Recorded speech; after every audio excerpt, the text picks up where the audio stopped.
whether you're self-employed or you're running a business or you're looking for a job, employers and clients are seeking the same thing. They're seeking value. And value, I like to define as when what you provide, whether it's as a business owner or as an employee, where what you provide exceeds the cost of what you're asking for in return. And anytime that's the case, that's a win-win, because reciprocity is human nature. And so I'm a big fan of giving value before you ask for anything in return. What does value kind of look like in today's job marketplace? Primarily problem solving and creativity and innovation are going to be key factors that people are looking for as you go out into the workforce, because with all of the tools that you have at your disposal between AI and all of the ways that you can self-educate, what employers, especially like me, what we look for is I look for people that can come in and bring something to my organization that I don't already have. And like a good example of that is a young lady I just hired about 2 weeks ago. She's 29 years old. She's got about 8 years experience in the marketing world. And I gave her first assignment and she ran circles around me. Like, she'd give me all sorts of perspective that I didn't even know that we were missing it, because she's younger and she's self-educated in a different way. And she's had different clients, and she's 20 years younger than I am, so she's got completely different experience. And that's what you guys bring to the table that older generations don't currently have. And so as you kind of go out into the workforce, you have all of these new tools at your disposal that you should absolutely be leveraging, because that's what employers are going to be looking for.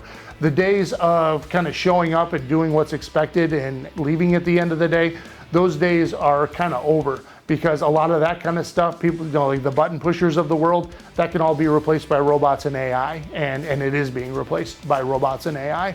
And so the people that win in the job markets going forward are going to be the guys and girls at the top of the food chain.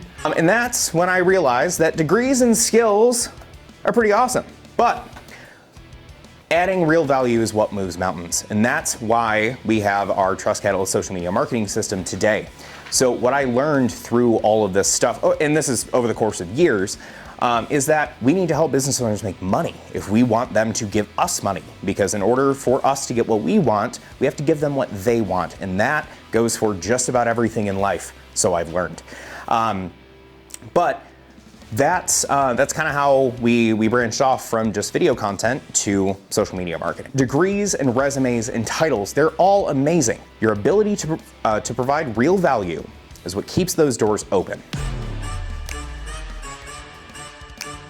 Pretty much anybody that has a need for what we have to offer, we only take on clients that we know we can help. Okay. And so that's an important distinction. Is a lot of agencies, they get bigger to where they've got like a dozen employees and they've got mouths to feed. They got to make payroll and they got a big fancy office to pay for and all that other stuff. And they start taking on clients that aren't necessarily a good fit, but they've got money and they need the revenue. And that's not good for anybody. And so we try to stick with a mindset to where there's a lot of boxes that have to be checked before we can take somebody on as a client. But when it really works, it's amazing, because it makes money for them, it makes money for us, and it's a reliable revenue stream, and it's a predictable revenue stream for years on end. Can confirm that that very much does happen. Made that mistake more than once.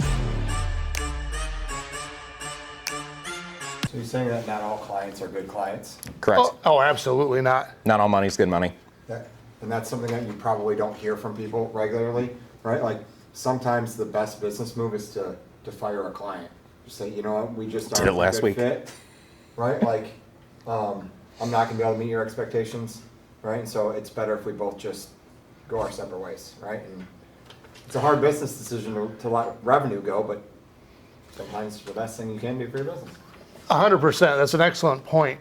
And just to kind of expand on that, what that kind of speaks to, and if there's one thing I hope you guys take away from this, aside from the value talk, is a mindset of abundance.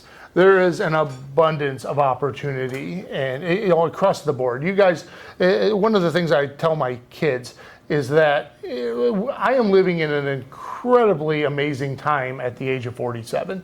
I've experienced multiple technological revolutions from the internet, 30 years ago, and then smartphones, and then now, new technologies like AI and cryptocurrencies and AR and VR.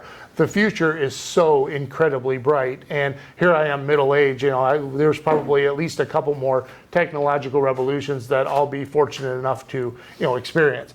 That wasn't the case for, my parents or my grandparents. There was usually one.